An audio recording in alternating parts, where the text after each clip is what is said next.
Welcome back guys to M story moments. तो guys सबसे पहले हैप्पी इंडिपेंडेंस डे। अभी के लिए आज 14 अगस्त है, तो आप लोग भी काफी ज्यादा खुश हो गए और कल वीडियो नहीं आ पाई क्योंकि गाइस आप लोगों को तो पता ही है आजकल पाकिस्तान के हालात कैसे हैं, इस वजह से थोड़ा सा डिले हो गया था। अब इसके साथ ही गाइस बिना किसी टाइम जाए किए सीधा आते हैं आज की वीडियो की तरफ। और जैसा कि आप लोगों ने पिछली वीडियो में देखा था कि हून क्लैन अभी के लिए गू क्लैन के तोशी एंशिएंट जेड को चुरा कर वहां से निकल चुका था और गू क्लैन मुंह की तरफ ही तकता रह गया था। अभी के लिए वहां पर लिंक क्लैन और येन क्लैन, इन दोनों क्लैंस के भी एंशिएंट जेड्स चले गए थे, जो सुनकर गाइस अभी के लिए सारे लोग हैरान थे। ये सारे हॉल के अंदर बैठे हुए थे और वहां पर ये सारी डिस्कशन चल रही थी।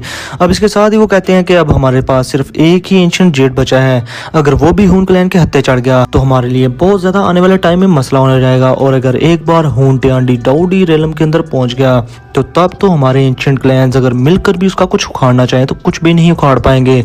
अगर पूरा दाऊकी कॉन्टिनेंट ही उसके अगेंस्ट हो जाए तब भी कोई कुछ उसका बिगाड़ ही नहीं पाएगा। पर गू युआन कहता है कि मैंने एक्सपेक्ट नहीं था किया कि ये लोग हजारों सालों से इस तरह की स्कीमें लड़ाते आ रहे होंगे और आज उन्होंने अपना प्लान एग्जीक्यूट कर दिया और कामयाब भी हो गया अपने प्लान के अंदर।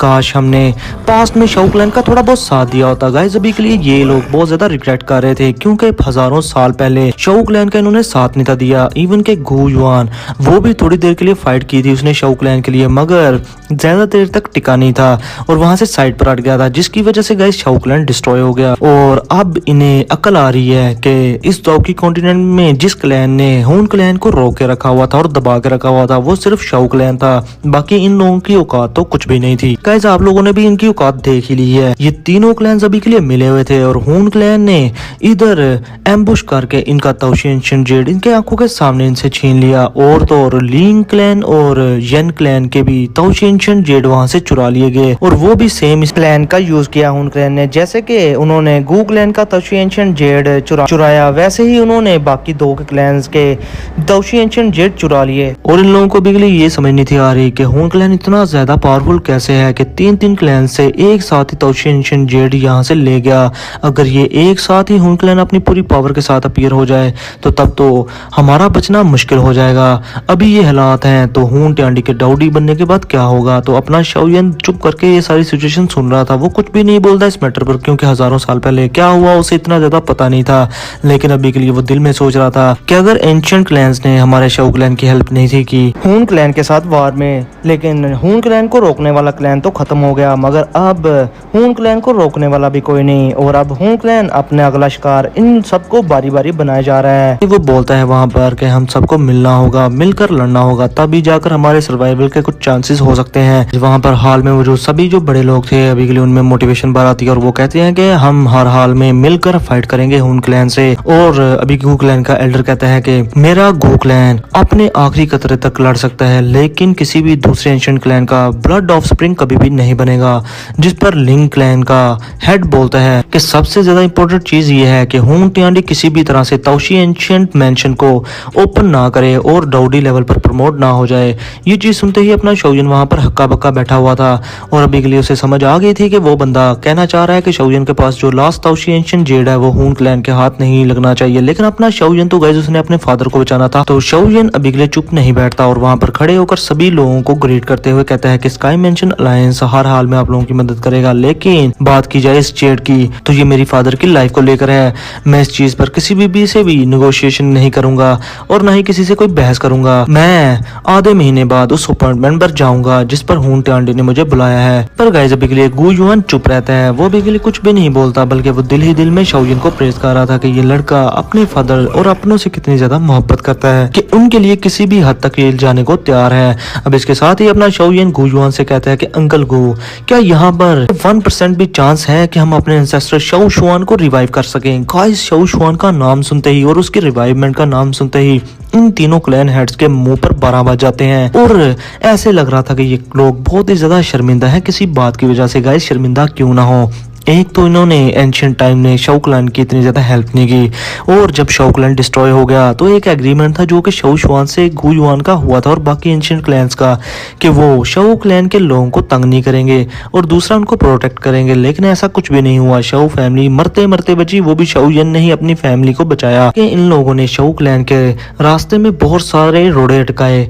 लेकिन अब ये लोग शर्मिंदा हैं। हाँ गाइज ये मानने में आता है कि गू क्लैन के हेड और बाकी क्लैंस के हेड ने नहीं किया होगा ऐसा, लेकिन उनके एल्डर्स तो हरामी थे ना। गू क्लैन के एल्डर्स ने पहले हेवनली टोम में शाओयन के एंट्रेंस पर कितने ज्यादा रोडेट गए थे। इसी तरह के एल्डर्स होते हैं, हर तालाब में गंदियां मछलियां तो होती हैं। और अभी के लिए गू युआन फिर सोचते हुए शाओयन को जवाब देता है कि शाओयन, अभी के लिए तुम्हारे एंसेस्टर वो पूरी सोल भी नहीं है, वो सिर्फ रिमेनिंग सोल है। दूसरी बात ये कि वो अपनी पूरी स्ट्रेंथ के साथ हेवनली टोम के अंदर जिंदा है। ये मानने में आता है क्योंकि हेवनली टोम एक लाइट डाउडी ने बनाया था और उसके जो यूनिक एस्पेक्ट्स हैं उसी की वजह से वो अपनी स्ट्रेंथ को होल्ड किए हुए है और अपने जिंदा है। तो गाइस आप लोगों को पता होगा, याद होगा कि गू युआन ने पास्ट में कहा था कि मैं भी इवन के 50% चांस है कि मैं उस बंदे को हरा पाऊं, यानी कि शाओशुआन को। इसका मतलब है कि गाइस हेवनली टोम के अंदर अपने एंसेस्टर शाओशुआन अभी भी अपनी सारी पावर्स को होल्ड करते हैं। वो उस हेवनली टोम की यूनिक कैरेक्टरिस्टिक्स की वजह से है। क्लैन हेड गू युआन मजीद शाओयन को ये भी बताता है कि अगर उसके रिवाइवमेंट के जरा सा भी चांस होता तो हम करंट सिचुएशन को देखते हुए शाओशुआन को कब का रिवाइव भी कर चुके होते, क्योंकि हमें इस टाइम उसी जैसे बंदे की काफी ज्यादा जरूरत है जो कि हून क्लैन को वापस बिल में धकेल सके। तो गाइज अभी के लिए तो अपने शाओशुआन सेस्टर शाओशुआन के रिवाइवमेंट के चांसेस तो गू युआन की नजरों में कोई भी नहीं, लेकिन शाओयन इसे भी नहीं मानता तो और कहते हैं कि आप मुझे हेवनली टोम ओपन करके दें, मैं बजाते खुद जाऊंगा अपने एंसेस्टर से मिलने। जिस पर गाइस गू युआन रेडी हो जाता है और सारे के सारे लोग शाओयन को लेकर हेवनली टोम के पास आ जाते हैं और गू युआन वहां पर हेवनली टोम की स्पेस ओपन करते हुए कहता है शाओयन से कि शाओयन, मैं तुमसे कुछ कहना चाहता हूँ, वो ये कि अंदर की सिचुएशन बार बार बदलती रहती है। अगर तुम एक बार अंदर गए तो तुम्हें बहुत ही ज्यादा केयरफुल रहना होगा क्योंकि वहां पर तुम्हारी मौत भी हो सकती है। जिसके साथ ही शाओयन गू युआन को ग्रेड करते हुए कहता है कि थैंक यू क्लैन हेड, अभी के लिए मैं अंदर जाकर अपनी स्ट्रेंथ ज्यादा से ज्यादा बढ़ाने की कोशिश करूंगा और एंसेस्टर को भी कोशिश करूंगा कि रिवाइव कर सकूं। तो गाइस ये सुनते ही गू युआन अभी के लिए स्पेस ओपन कर देते हैं हेवनली टोम की और शाओयन उस हेवनली टोम के अंदर एंटर हो जाता है। आप लोगों को बता दूं कि अपना शाओयन 2 शैंक क्लास के 6 स्टार के इंटरमीडिएट लेवल पर है। ये स्ट्रेंथ काफी ज्यादा होगी। शाओयन को अंदर किसी से भी डरने की जरूरत नहीं है, सिर्फ एंसेस्टर शाओशुआन से, क्योंकि एंसेस्टर शाओशुआन ही अभी के लिए ऐसे बंदे होंगे जो कि शाओयन को हार्म पहुंचा सके, मतलब कि उनसे ज्यादा पावरफुल है। अब इसके साथ ही अपना शाओयन सीधा पहुंच जाता है हेवनली टोम के अंदर, डेप्थ में जाना स्टार्ट कर देते हैं। और गाइस अभी के लिए आप लोगों को बता दूं कि एंसेस्टर शाओशुआन के बाद और भी बहुत सारी पावरफुल और मैजिकल एनर्जी बॉडीज वहां पर मौजूद थी। इवन के 2 शैंक क्लास के 8 स्टार की भी एनर्जी बॉडीज यहाँ पर मौजूद हैं। गाइस शाओयन इनकी प्रेजेंस को महसूस तो करता है लेकिन वो इन पर ध्यान नहीं देता और ब्लड ब्लेड से मिलता है जाकर, जो कि बैंगशैंग लेवल का एनर्जी बॉडी थी। उससे मिलकर वो सीधा जाता है एंसेस्टर शाओशुआन के टॉम के पास और जाते ही जाकर अपने घुटनों पर झुक जाता है और कहता है कि एंसेस्टर, आपका ये अनवर्थी डिसेंडेंट आपके पास आकर आपको ग्रीट करता है। और गाइस शाओयन को झुका हुआ देखकर वहां पर अपने एंसेस्टर शाओशुआन अपीयर हो जाते हैं और हंसते हुए शाओयन को अपनी फोर्स से उठा देते हैं और कहते हैं कि तुम्हें इतनी भी ज्यादा रिस्पेक्ट पे करने की कोई भी जरूरत नहीं है। ओह वाओ, तुम्हारे पास तो purifying demonic lotus flame, 3000 burning flame और भी इतनी सारी फ्लेम्स कैसे आ गई? तुम्हारे पास तो 6 तरह की हेवनली फ्लेम्स हैं। अभी के लिए एंसेस्टर शाओशुआन बहुत ही ज्यादा खुश थे शाओयन की ये अचीवमेंट देखते हुए और तो शाओयन की जब वो स्ट्रेंथ देखते हैं जो कि 2 शैंक क्लास के 6 स्टार के इंटरमीडिएट लेवल पर थे, तो गाइस वो और भी ज्यादा हैप्पी हो जाते हैं और वो दिल में सोचते हैं कि मेरे बाद मेरे से भी ज्यादा टैलेंटेड ये लड़का निकला, वाह क्या बात है। वो कहते हैं कि शाओयन, तुमने इन सालों में बहुत ही ज्यादा अच्छा किया, अभी के लिए तुम फोर्सफुली हेवनली टोम के अंदर एंटर हुए हो तो जरूर कोई ना कोई ज्यादा इंपॉर्टेंट बात ही होगी, जल्दी से बताओ क्या इशू है। के साथ ही अपना शाओयन एंसेस्टर शाओशुआन को सारी इस तफसील से बातें बताना शुरू हो जाता है और अभी के लिए एंसेस्टर सारी बातें उसकी सुन रहे थे और करंट सिचुएशन के बारे में जब वो सुनते हैं यानी कि हून क्लैन के बारे में, तो तब भी उनके एक्सप्रेशन बिल्कुल भी नहीं बदलते। फिर अपना शाओयन कहता है कि एंसेस्टर, हून क्लैन ने अभी के लिए 7 ताओशी एंशिएंट जेड्स ले लिए हैं हमसे और अभी के लिए सिर्फ शाओ क्लैन का ही एंशिएंट जेड बचा है मेरे पास और हून टियांडी ने मुझे कहा है कि तुम अपने फादर की लाइफ के बदले में इसे मुझे दो और फादर अपने को ले जाओ। हम लोग ये भी नहीं चाहते कि हून टियांडी डाउडी लेवल पर प्रमोट कर जाए, इसलिए मैं यहाँ पर आया हूँ आपको रिवाइव करने के लिए। आप मुझे बताएं क्या आपको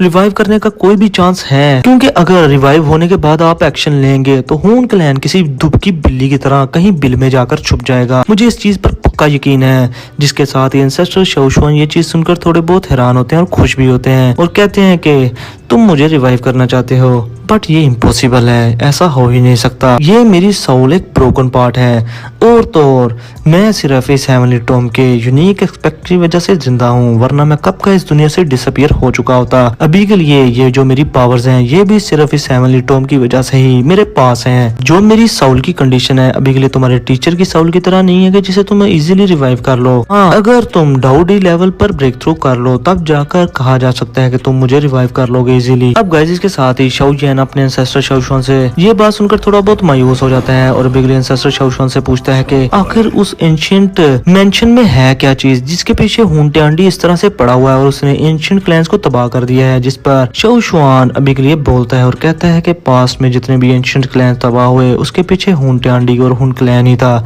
ये तो क्लियर हुआ। लेकिन अभी के लिए वो उस ताओशी एंशिएंट मेंशन के पीछे इसलिए पड़े हुए हैं क्योंकि उस मेंशन के अंदर एक डी टायर एम्ब्रियोनिक पिल पड़ी हुई है।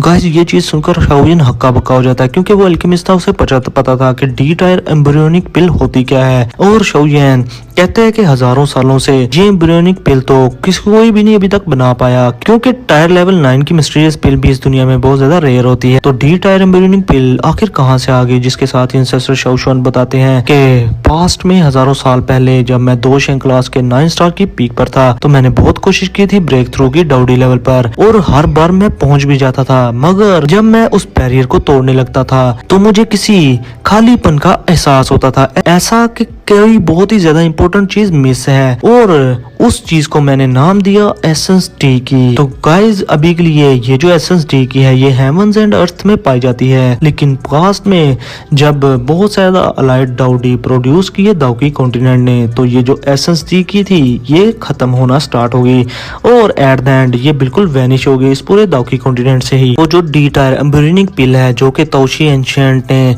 बनाई थी पास्ट में, जो कि डाउडी लेवल का एक्सपर्ट था, तो डी टायर एम्ब्रियोनिक पिल बनाने के लिए उसने एसेंस डी की का भी यूज किया होगा और डी टायर एम्ब्रियोनिक पिल बगैर एसेंस डी की के बनती नहीं और डाउडी भी बगैर एसेंस डी की के ब्रेक थ्रू कर ही नहीं पाता डाउडी लेवल में। और अभी के लिए इस दुनिया में एसेंस डी की अगर कहीं पाई जाती है तो वो सिर्फ उसी डी टायर एम्ब्रियोनिक पिल में पाई जाती है जो कि ताओशी एंशिएंट अभी के लिए अपनी एंशिएंट मेंशन में छोड़कर गया हुआ है और जिसके जेड पीसीस के लिए अभी के लिए हुंटे आंडी मर रहा है। तो हो सकता है कि हुंटे आंडी उसी डी टायर एम्ब्रियोनिक पिल के पीछे हो। जो सुनकर तो अपने शाओ जैन का मुंह फटेगा फटा रह जाता है, जिसके साथ ही एंसेस्टर शाओ शुआन मजीद बताते हैं कि हुंटे आंडी का असल में प्लान ये है कि वो उस पिल को लेना चाहता है और की को रिफाइन करना चाहता है और डाउडी लेवल पर प्रमोट हो जाना चाहता है और इस पूरे दाउकी कॉन्टिनेंट में तब के टाइम उसे कोई भी नहीं रोक पाएगा और उसके मैच का कोई भी नहीं होगा। और अभी के लिए अपने शाओ जैन ये सारी चीजें सुनकर हैरान पे हैरान हुए जा रहा था, जिसके साथ ही एंसेस्टर शाओ शुआन अभी के लिए शाओ जैन को कहते हैं कि फिलहाल अभी के लिए तो मैं हुन क्लैन को डील करने में तुम्हारी मदद तो नहीं कर सकता, हाँ लेकिन मैं तुम्हें एक चांस जरूर दे सकता हूँ। अभी के लिए आओ जरा मुझे फॉलो करो। के साथ ही गाइस अपने एंसेस्टर अपने टॉम से बाहर आ जाते हैं।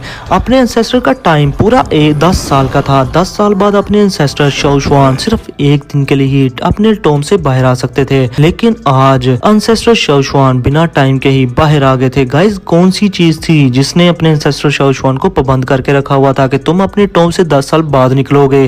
कौन सी ऐसी चीज थी कि जिसकी वजह से एंसेस्टर शाओ शुआन अपने सिर्फ खाली से छोटे से टॉम में ही बैठे रहते थे? इवन के बाहर आने के लिए उनको अपने प्रोजेक्शन का यूज करना पड़ता था और इवन के शाओ जैन को रेस्क्यू करने के लिए भी वो खुद अपनी मेन बॉडी के साथ नहीं आए थे, अपने प्रोजेक्शन के साथ आए थे। तो कौन सी ऐसी चीज है जिसने एंसेस्टर को फोर्स बैक किया हुआ था?